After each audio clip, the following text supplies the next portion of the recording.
Hello everyone, this is Swati. Welcome to Sriji classes. Today we are going to continue our topic, that is electrochemistry. Electrochemistry में हम पढ़ चुके थे कि जो इलेक्ट्रोकेमिस्ट्री है वो किस बेस पर वर्क कर रही है, सेल कैसे वर्क कर रहा है।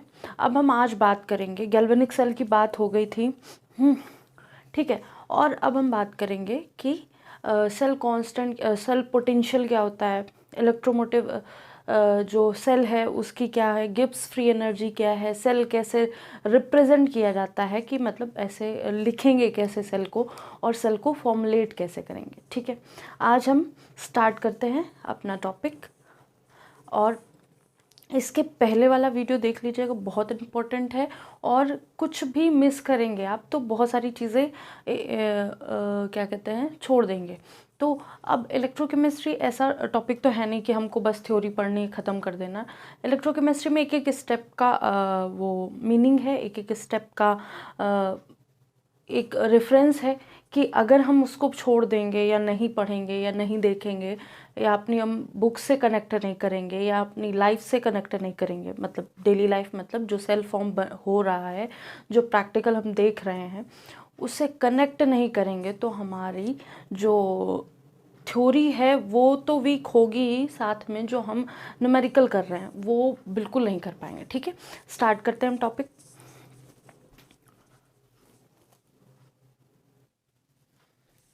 जो हम बात कर रहे थे कि सेल पोटेंशियल क्या होता है। सेल पोटेंशियल क्या होता है? जब पोटेंशियल डिफरेंस क्रिएट होता है दो इलेक्ट्रोड के बीच में, उसको सेल पोटेंशियल कह देते हैं, ठीक है। जब जो हमने सेल बनाया है उसमें कोई करंट पास नहीं हो रहा होता या कोई करंट उससे निकल नहीं रहा होता, तो उस पोजीशन को या उस कंडीशन को electromotive force of the cell कह देते हैं, ठीक है, या सेल इलेक्ट्रोमोटिव फोर्स कह देते हैं या ईएमएफ बोल देते हैं, ठीक है। अब ये दोनों डिफाइन कर दी हैं चीज़ें, क्या है कि पोटेंशियल डिफरेंस होगा, या तो पोटेंशियल डिफरेंस होगा टू इलेक्ट्रोड्स में ऑफ गैल्वेनिक सेल में, या फिर और इसकी जो सेकंड डेफिनेशन है वो है cell potential is the difference between, ये डिफरेंस का शॉर्ट फॉर्म है, difference between the electrode potential of cathode and anode. जो सेल पोटेंशियल होगा वो डिफरेंस होगा किसके सेल पोटेंशियल्स के बीच में, एक कैथोड का जो सेल पोटेंशियल होगा उसका एंड एनोड का, ठीक है। ये एक बेसिक सी इंफॉर्मेशन हो गई। और इसको मेज़र कौन सी यूनिट में किया जाता है? सेल पोटेंशियल को वोल्ट में मेज़र किया जाता है, ठीक है। थर्ड बात आई हमारी कि सेल इलेक्ट्रोमोटिव फोर्स क्या है। If no current is drawn through the cell, अगर किसी भी सेल से करंट ड्रॉ नहीं किया जा रहा है तो it is called as electromotive force of cell. तो इसकी भी यूनिट क्या होगी? वोल्ट होगी, ठीक है। अब ये जब कोई करंट नहीं फ्लो, मतलब ऐसा नहीं कि आयंस इलेक्ट्रॉन्स फ्लो नहीं हो रहे, लेकिन करंट उनसे निकाला नहीं जा रहा या निकल नहीं रहा या करंट ड्रॉ नहीं हो रहा है, तो ऐसी कंडीशन को उसको या सेल पोटेंशियल को या ई सेल को हम क्या कह देते हैं? सेल इलेक्ट्रोमोटिव फोर्स कह देते हैं। अब हम बात करते हैं कि जो इसका फॉर्मूला है ई ऑफ द सेल, या जो सेल पोटेंशियल क्या is equal to E right minus E left, ये शॉर्ट फॉर्म है। ई राइट में क्या होगा? यहाँ पे ये कैथोड के बारे में बात कर रहे हैं, कैथोड का जो सेल पोटेंशियल होगा माइनस किसका? जो एनोड का सेल पोटेंशियल होगा, ठीक है। अब इसमें ये बात कह दी गई है कि जो सेल पोटेंशियल कैथोड का होगा minus cell potential of anode. अब इसमें जब लेफ्ट और राइट की बात करेंगे तो जो ये सेल रिप्रेजेंटेशन है, इन दोनों चीज़ों को साथ में लिखने का यही हमारा मोटिव है कि हमको समझ में आए कि ये जो हमने दे दिया है फॉर्मूला वो कैसे हम ड्रॉ आउट करेंगे हम अपने न्यूमेरिकल में, ठीक है। हम क्या बोल रहे हैं कि सेल रिप्रेजेंटेशन जो है, जो सेल रिप्रेजेंटेशन है वो सेल की कैसी होगी? वो ऐसी होगी कि ये जो डबल लाइन, वर्टिकल लाइन है, इनको हम सॉल्ट ब्रिज कह देंगे। सॉल्ट ब्रिज का रिप्रेजेंटेशन है। जो लेफ्ट साइड है वो हमारा एनोड है, ये सारी चीज़ें एनोड पे हो रही हैं। जो हमारा राइट साइड है ये सारी चीज़ें हमारी कैथोड के ऊपर हो रही होंगी, ठीक है।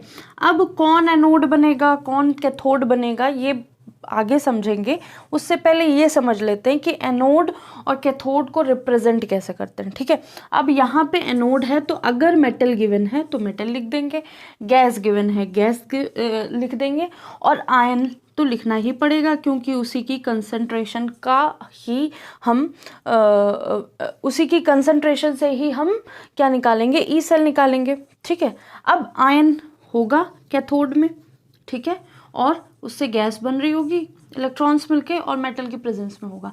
हाँ, ये एक चीज़ हो सकती है कि गैस की जगह सॉल्वेंट हो सकता है, ठीक है, या सॉल्यूशन हो सकता है, वो आयंस में ब्रेक कर रहा होगा, ऐसा कुछ हो रहा होगा। जब गैस की बात आएगी तो वहाँ मेटल जरूर होगा क्योंकि गैस को एक सरफेस चाहिए जिसके ऊपर वो रिएक्ट कर सके। ठीक है, जैसे हाइड्रोजन गैस ले ली तो उसके साथ हम प्लेटिनम गैस ले लेंगे। ठीक है, प्लेटिनम गैस जब हम लेंगे, हाइड्रोजन गैस के साथ प्लेटिनम मेटल लेंगे तो मेटल जो है, प्लेटिनम मेटल अपनी सरफेस को प्रोवाइड करेगा हाइड्रोजन गैस को कि तुम रिएक्ट कर सको। ठीक है, अब ये है हमारी सेल रिप्रेजेंटेशन जिसमें हम लेफ्ट साइड क्या लेते हैं, एनोड, यहाँ की जो वैल्यू होगी ई सेल की वो माइनस किससे करेंगे, कैथोड्स की, जो यहाँ पे जो ई सेल की रिप्रेजेंटेशन होगी। अब कभी भी हम हाफ सेल पोटेंशियल को मेज़र नहीं कर सकते अकेले। ठीक है, जैसे हमने कोई एक चीज़ लिया, एनोड पे ले लिया और हम एनोड पे ही केवल रिएक्ट करके, या कुछ भी हो रहा होगा एनोड पे या कैथोड पे, अलग अलग हो रहा होगा, हमने केवल एनोड उठाया, हम रिसर्च करने लगे या कुछ काम करने लगे, तो हम कभी भी ऐसा नहीं कर सकते, हम निकाल नहीं सकते वैल्यूज़। ठीक है, तो एक रिस्पेक्टिव मैनर में कैथोड एनोड दोनों वर्क करेंगे, पूरा एक रेडॉक्स रिएक्शन कंप्लीट हो रही होगी, तब हम ये जो रिएक्शन है या ई सेल हम फाइंड आउट कर सकते हैं। ठीक है, आप ये 2 मिनट इसको देख लीजिए, फिर हम नेक्स्ट आगे की चीज़ें समझते हैं कि सेल पोटेंशियल आखिर होता क्या है, या सेल ये जो सेल रिप्रेजेंटेशन किया या सेल ई सेल जो हमने निकाला उसको हम कैसे समझेंगे आगे एग्जाम्पल के थ्रू।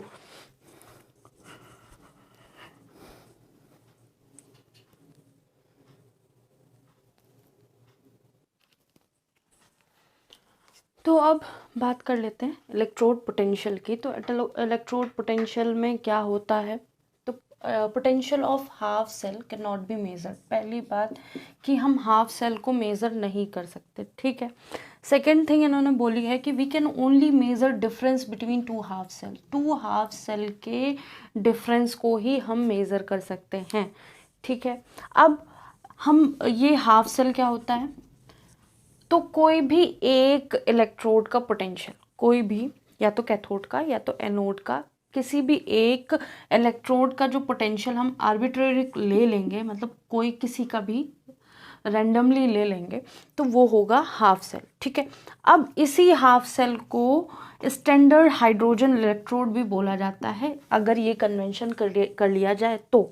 ठीक है, तो क्या है कि हमने क्या लिया, प्लैटिनम लिया, ये एक प्लैटिनम प्लेट ली। ठीक है, इस पे मतलब प्लैटिनम की प्लेटिंग है ऊपर, और हमने 1 बार प्रेशर दिया हाइड्रोजन गैस का, और यहाँ जो लिक्विड फिलअप है पूरे टम्बलर में, इसमें क्या है कि HCl है जिसका कंसंट्रेशन है 1 मोल। ठीक है, अब यहाँ पे एसिडिक सॉल्यूशन भरना है जहाँ पे H+ हमको बहुत ज़्यादा मिल पाए। ठीक है, ये है एक हाइड्रोजन स्टैंडर्ड हाइड्रोजन इलेक्ट्रोड है, उसको रिप्रेजेंट करने के लिए यहाँ पे इसको 0 पोटेंशियल असाइन किया गया है। मतलब ये जो है, ये सारी सिचुएशन जो क्रिएट हुई है वो अगर हम हाफ सेल से रिप्रेजेंट करें तो हमने क्या लिखा था, मेटल, गैस, आयन, फिर सॉल्ट, फिर इधर कैथोड के बारे में बात करी गई थी। तो ये हमने एक एनोड की पोजीशन ले ली। ठीक है, हमने यहाँ पे हाइड्रोजन को एनोड की पोजीशन पे रख दिया है, और यहाँ पे अगर हम कोई भी टेम्परेचर करते हैं, कुछ भी टेम्परेचर करते हैं, तो हमारा E0 सेल, ई सेल क्या था,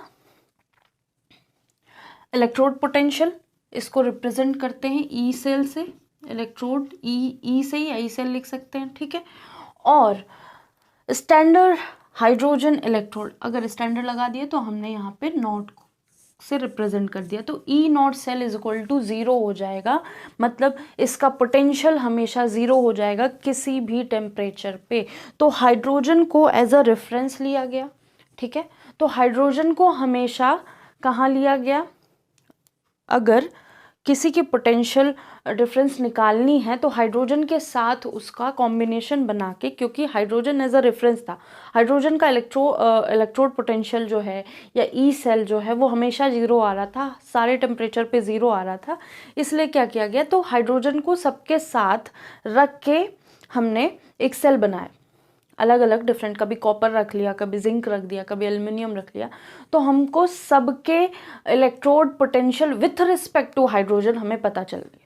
मतलब विथ रिस्पेक्ट टू हाइड्रोजन मतलब हाइड्रोजन रहेगा, क्योंकि हाइड्रोजन का इलेक्ट्रोड पोटेंशियल हमेशा 0 है, तो जो साथ वाला उसका होगा उसका हम ई सेल निकाल सकते हैं, ठीक है। अब इसको एक सेकेंड देख लीजिए आप, और नोट करना हो तो नोट कर लीजिए। इसके बाद हम एग्जाम्पल लेंगे कि कैसे निकाला गया है। इसके बाद ई सेल, जो E cell is equal to E right minus E left किया गया था, वो एग्जाम्पल के थ्रू समझाएंगे।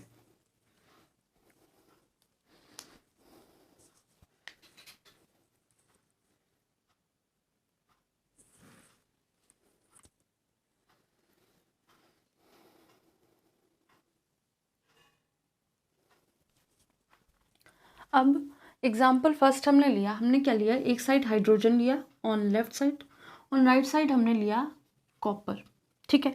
कॉपर लिया, कॉपर का इलेक्ट्रोड लिया जो कैथोड बना है हमारा, और साथ में ये क्या है, सॉल्ट है, कॉपर सल्फेट ले लेते हैं, या मतलब और भी कोई सॉल्ट, वैसे जनरली कॉपर सल्फेट ही दिखेगा हमको। तो हमको पता है ई नॉट सेल जो इसका है स्टैंडर्ड हाइड्रोजन इलेक्ट्रोड का, क्योंकि जनरली अगर इस चैप्टर से कुछ बेसिक पूछना चाहता है कोई, तो वो स्टैंडर्ड हाइड्रोजन इलेक्ट्रोड जरूर पूछेगा। और वो पता होना चाहिए मैं क्या है, कि वो क्या है कि हाइड्रोजन गैस पास कराई जाती है टम्बलर के अंदर on platinum surface at 1 bar pressure. वो किसी भी टेम्परेचर पे उसका, और जो सॉल्यूशन होगा, एसिडिक सॉल्यूशन होगा, उसका मोलर कंसंट्रेशन 1 मोलर होगा, वहाँ पे जो क्रिएट होगी गैस, वो H2 गैस क्रिएट होगी। तो ये सारी चीज़ें क्या है, स्टैंडर्ड हाइड्रोजन इलेक्ट्रोड को रिप्रेजेंट करती हैं। अब हमें पता है कि वहाँ कुछ भी हो जाए, कितना भी टेम्परेचर ले लें, लेकिन अगर हम पर्टिकुलर प्रेशर और क्या उसका कंसंट्रेशन सेम रखते हैं, तो फिर क्या होगा कि जो E naught cell of the hydrogen है वो 0 आएगा, ठीक है। अब हमने वहाँ उस सेल के साथ, क्योंकि हाफ सेल हम निकाल ही नहीं सकते, तो उस सेल के साथ हमने कॉपर को ले लिया, ठीक है। कॉपर को लिया तो ये हमें पता है इक्वल्स टू 0 है, तो E naught cell is equal to, अब इसकी वैल्यू आई थी 0.34, मतलब मेज़र की गई होगी, -0, तो ये क्या हो गया 0.34। तो जितनी ये वैल्यू आ रही है वो हमने कॉपर की मान ली, क्योंकि इसकी तो खुद की कोई वैल्यू ही नहीं है, 0 ही है हमेशा। यहाँ पे भी ऐसे ही हो रहा था। यहाँ क्या हो रहा था, हमने लेफ्ट साइड क्या ले लिया, स्टैंडर्ड हाइड्रोजन इलेक्ट्रोड ले लिया, और राइट साइड पे हमने जिंक ले लिया, zinc in zinc sulphate solution, ठीक है। ये राइट साइड ले लिया।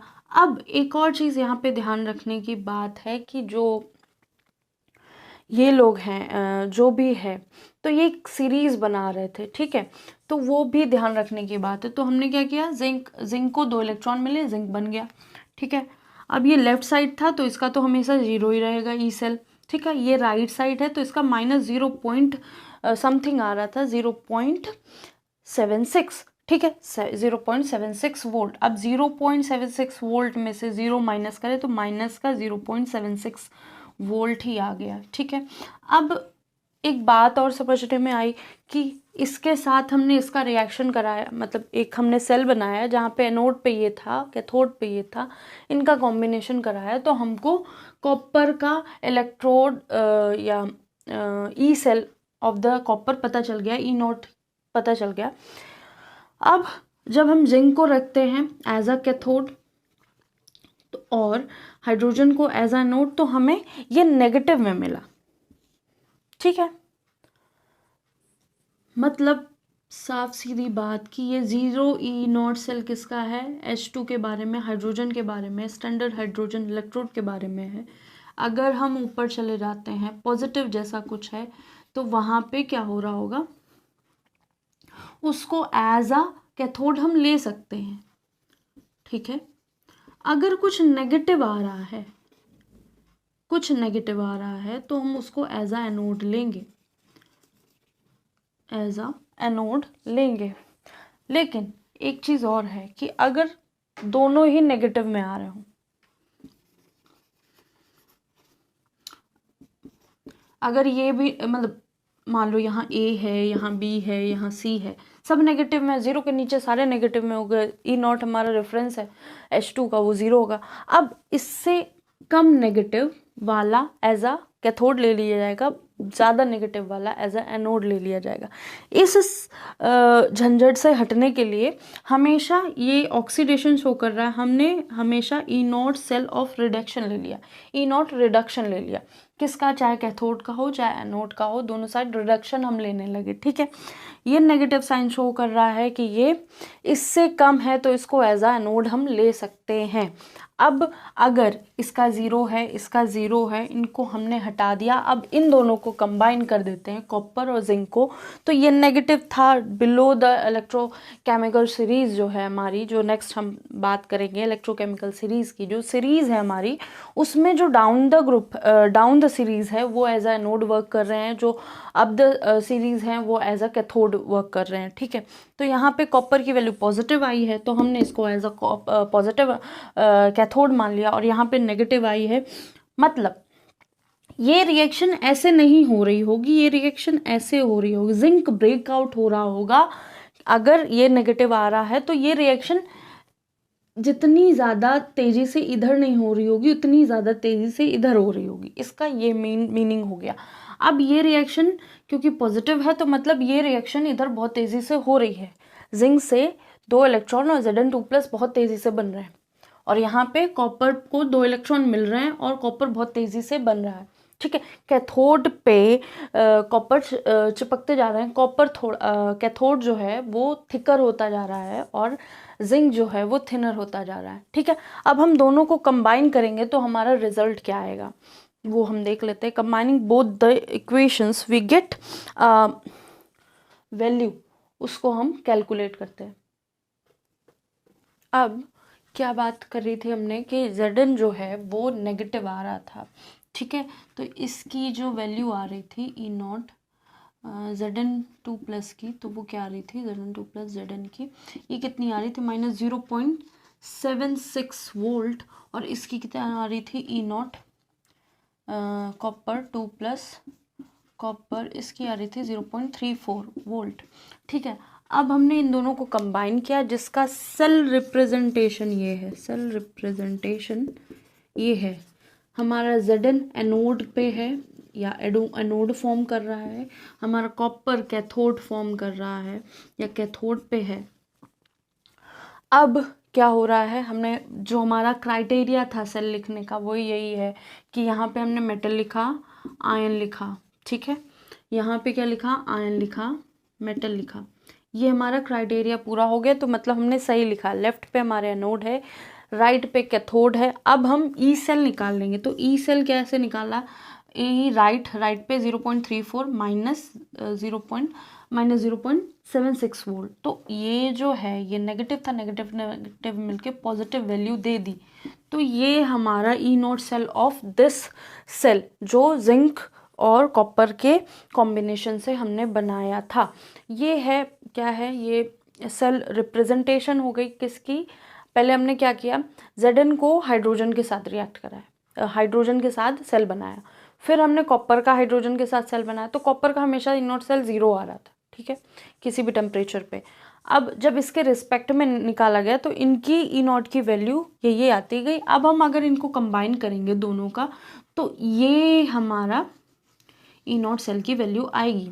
अब हम बात करते हैं इलेक्ट्रोकेमिकल सीरीज़ की। तो इलेक्ट्रोकेमिकल सीरीज़ में क्या होगा कि जो पॉजिटिव हैं, जो इलेक्ट्रोकेमिकल सीरीज़ हैं, सबसे ज़्यादा फ्लोरीन का होगा, फ्लोरीन की वैल्यू आ रही होगी। फ्लोरीन किस में ब्रेक हो रही होगी, F माइनस में 2.8 के आसपास आ रही होगी, फ्लोरीन F माइनस में ब्रेक हो रही होगी और इसकी वैल्यू आ रही होगी 2.8 वोल्ट के आसपास आ रही होगी पॉजिटिव। और सबसे लास्ट में आएगा लिथियम। लिथियम हमारा कन्वर्ट हो रहा होगा, लिथियम प्लस कन्वर्ट हो रहा होगा लिथियम में, ठीक है, लिथियम प्लस कन्वर्ट हो रहा होगा लिथियम में, तो इसकी वैल्यू आ जाएगी माइनस में, बहुत ज़्यादा माइनस होगी, -3.0 कुछ आ रही होगी, -3.05 वोल्ट के आसपास, ठीक है। तो इसको अगर हम उल्टा लिख देते हैं, मतलब लिथियम इधर लिख देते हैं, लिथियम प्लस इधर, तो ये हम पॉजिटिव शो कर सकते हैं, लेकिन हमारा रिएक्शन एक ही जैसा हो रहा है, तो वो हम हाइड्रोजन के रिस्पेक्ट में देखिए तो जैसी वैल्यू आई वैसी रख देंगे हम, ठीक है। अब कुछ का याद रखना ज़रूरी है, जैसे हाइड्रोजन का यहाँ होता है, फ्लोरीन का सबसे ज़्यादा पॉजिटिव होता है, सबसे ज़्यादा नेगेटिव इसका होता है। अब वैल्यूज़ गिवन रहेंगी, कभी निकालनी पड़ेंगी, कभी गिवन रहेंगी। अगर निकालनी पड़ेगी तो हम देख लेते हैं कौन एनोड बन रहा है, कौन कैथोड बन रहा है। जो एनोड बन रहा है उसकी कम वैल्यू होगी, मे बी पॉजिटिव भी हो सकती है, लेकिन किसके, कैथोड से कम होगी, ठीक है। जो कैथोड बन रहा है उसकी वैल्यू ज़्यादा होगी, पॉजिटिव नेगेटिव हो सकती है, क्योंकि अगर 0 के नीचे वाला कोई है, लिथियम ले लिया और लिथियम के ऊपर हमने और कोई ले लिया, लिथियम के ऊपर पोटेशियम होता है, ठीक है, अब हमने पोटेशियम ले लिया, तो अब हम क्या करेंगे, तो हम लिथियम को एज अ एनोड मान लेंगे और पोटेशियम को एज अ कैथोड मान लेंगे, ठीक है। तो हमको सीरीज़ पता होनी चाहिए क्या है, ठीक है। ये सीरीज़ सबको बुक में दे रखी है और कुछ ही याद करनी होती है, बस हमको रिस्पेक्टिव मीनिंग पता होना चाहिए कि कब कौन कैथोड बनेगा, कब कौन एनोड बनेगा, ठीक है। अब ये मेरे ख्याल से पूरी चीज़ें सेल रिप्रेजेंटेशन के साथ ये पूरा एग्जाम्पल समझ में आ गया होगी, क्योंकि एनसीईआरटी में भी ये एज इट इज़ दे रखा है, ठीक है, ये एज इट इज़ ही एग्जाम्पल दे रखा है, थोड़ा लैंग्वेज में बड़ा कर दिया गया। अब हम बात करेंगे नर्स्ट इक्वेशन की। लास्ट टर्न पे हमने बताया था कि नर्स्ट इक्वेशन क्या होती है, मतलब इंट्रोडक्शन में बताया था, नर्स्ट इक्वेशन भी हम बताएंगे। तो नर्स्ट इक्वेशन क्या है, नर्स्ट इक्वेशन में क्या है कि एक ई सेल हम निकालेंगे जिसमें हमें स्टैंडर्ड जो इलेक्ट्रोड है उसकी वैल्यू पता होगी, फिर हम एक फॉर्मूला रखेंगे जिसमें हम कंसंट्रेशन को एक दूसरे के साथ कंसंट्रेशन टर्म भी आएगा उसमें, और NRT, ये मतलब कितना, N मतलब नंबर ऑफ इलेक्ट्रॉन्स क्या होगा, R गैस कांस्टेंट कितना होगा, टेम्परेचर कितना होगा, ये सारी चीज़ें कंबाइन करके और कंसंट्रेशन उनका पता करके, मतलब गिवन होती हैं बहुत सारी चीज़ें, उसमें 2-3 चीज़ें गिवन होगी, एक पता करनी होगी, तो ज़्यादातर E ऑफ द सेल निकालनी होगी। तो नर्स्ट इक्वेशन से हम E ऑफ द सेल निकालेंगे, इक्विलिब्रियम पोजीशन पे क्या हो रहा होगा, तो ये सारी बातें करेंगे फॉर्मूला के थ्रू, बहुत ईजी है, समझ जाएंगे, ठीक है। अब यहाँ पे हमने एक चीज़ और बतानी थी कि ये जो इसका जो कंसंट्रेशन है यहाँ 1 मोलर है और इसका भी कंसंट्रेशन 1 मोलर है, ये कहाँ बात हो रही थी, ये बात हो रही थी जब हम हाइड्रोजन की बात करें, जब हाइड्रोजन के साथ लिए गए थे तो इनका कंसंट्रेशन 1 मोलर था, ठीक है। अब यहाँ पे 1 मोलर दोनों का ले लिया गया है, तो उनके रिस्पेक्ट में ये वैल्यूज आ गई हैं, ठीक है।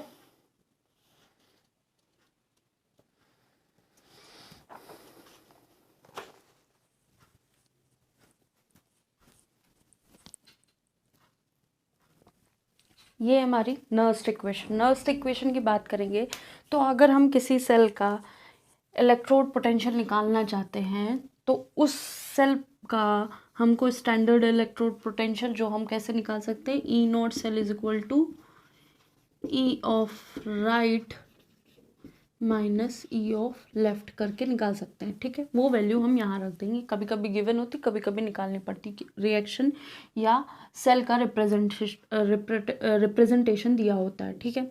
R क्या है, गैस कांस्टेंट है, T टेम्परेचर है, R है is equal to gas constant 8.314 kilo joule per mole, या फिर 2 कैलोरी, जिस हिसाब से दिया हो वो हम रख लेंगे। N क्या है, N है नंबर ऑफ इलेक्ट्रॉन्स, N क्या है, नंबर ऑफ इलेक्ट्रॉन्स।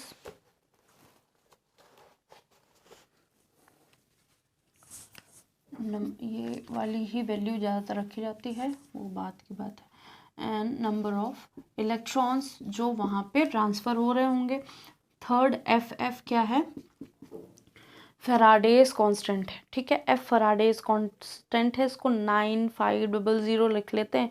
इसकी एग्जैक्ट वैल्यू क्या होगी, 964897 होती है, लेकिन इसको 96500 ले लेते हैं, तो ये फैराडेज कांस्टेंट है, ठीक है। अब ये टेम्परेचर हो गया जो हम केल्विन में लेंगे, T is equal to temperature जिसको हम केल्विन में लेंगे। तो अब ये क्या है, प्रोडक्ट का कंसंट्रेशन, ये रिएक्टेंट का कंसंट्रेशन। जब हम बात कर रहे थे सेल रिप्रेजेंटेशन की, तो जो हमारा राइट साइड था वो प्रोडक्ट था, या फिर हमें इक्वेशन दी रहेगी, क्या होगा वो इक्वेशन हम लिख लेते हैं, तो हमको पता चल जाएगा कि कहाँ पे कौन सा प्रोडक्ट बना रहा, कौन सा रिएक्टेंट है। जैसे हमने कॉपर और जिंक की बात करी, तो हम उस साइड में रिएक्शन लिख देते हैं, तो Zn और कॉपर 2+, दो इक्वेशन हमने लिखी थी कि Zn क्या है, Zn2+ प्लस 2 इलेक्ट्रॉन्स बन के Zn ब्रेक हो रहा था, Zn2+ 2 इलेक्ट्रॉन, और कॉपर क्या था, कॉपर 2+ 2 इलेक्ट्रॉन्स गिव्स कॉपर। तो अगर हम ओवरऑल रिएक्शन निकालेंगे तो Zn प्लस Zn2+ मिलेगा, और 2 इलेक्ट्रॉन यहाँ से कैंसिल हो जाएगा, यहाँ पे क्या आएगा, आ जाएगा Zn2+ कॉपर। ये क्या है, कॉपर और जिंक, ये सॉलिड स्टेट में है, तो इनका कंसंट्रेशन कैसे ले सकते हैं हम, ये क्या है, ये लिक्विड स्टेट में होंगे, ये सॉल्ट के फॉर्म में होंगे, सॉल्यूशन में होंगे, तो इनका कंसंट्रेशन हम अलग अलग लिख लेंगे, ठीक है। अब प्रोडक्ट में क्या है, जिंक प्लस का कंसंट्रेशन है, तो यहाँ पे जिंक प्लस का होगा, Zn2+ का, और रिएक्टेंट में क्या है, कॉपर 2+, तो यहाँ पे कॉपर 2+ का होगा कंसंट्रेशन। अब ये सारी कांस्टेंट वैल्यू हैं केवल n को छोड़ के, तो हमने कैलकुलेट करके 0.059 लिख दिया।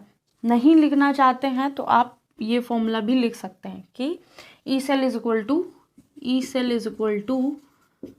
ई नॉट सेल -2.303। जब ln को लॉग में चेंज करेंगे तो 2.303 से मल्टीप्लाई करेंगे, नीचे NF रखेंगे, लॉग प्रोडक्ट अपॉन रिएक्टेंट हो जाएगा, ठीक है। कंसंट्रेशन, ये तीनों रिएक्शन रख के हम वैल्यूज निकाल सकते हैं, ठीक है। लॉग में इजी होती है इसलिए निकाल देते हैं, ठीक है।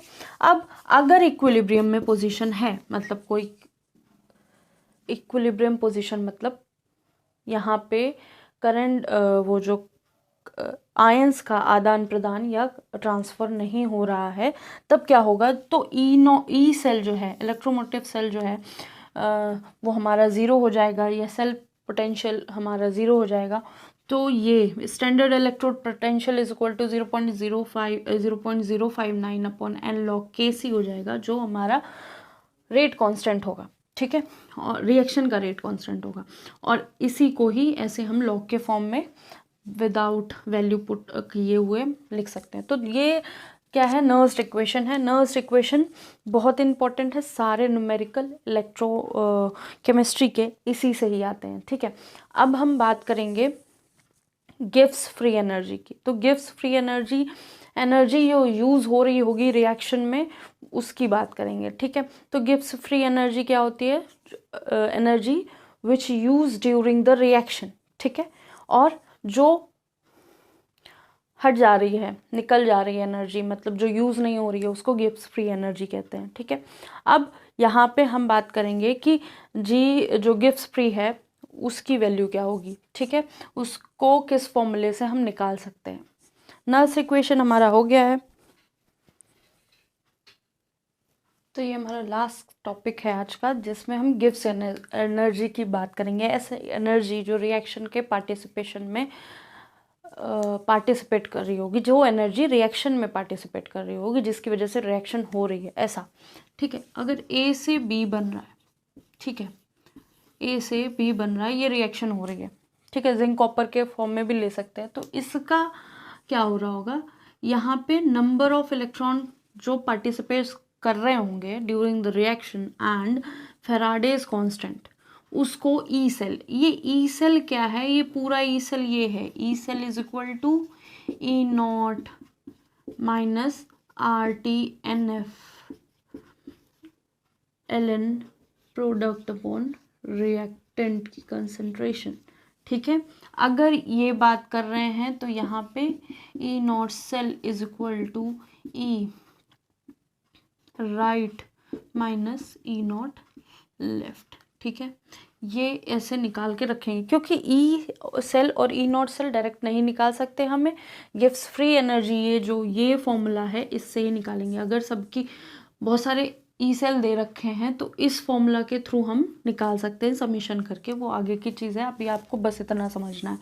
तो जब रिवर्सिबल रिएक्शन हो रही होगी और यहाँ पे ए से बी और बी से ए बन रहा होगा, रिएक्शन हो रही है क्योंकि इलेक्ट्रॉन इधर भी जा रहे हैं इधर भी जा रहे हैं, सॉल्ट ब्रिज लगा हुआ है हमारा, तो ये दो तरह की जो इक्वेशंस हैं उनको हम लेते हैं। जब हमारा कांस्टेंट की बात होगी, रेट कांस्टेंट गिवन होगा, तब हम ये वाली इक्वेशन ले रहे होंगे,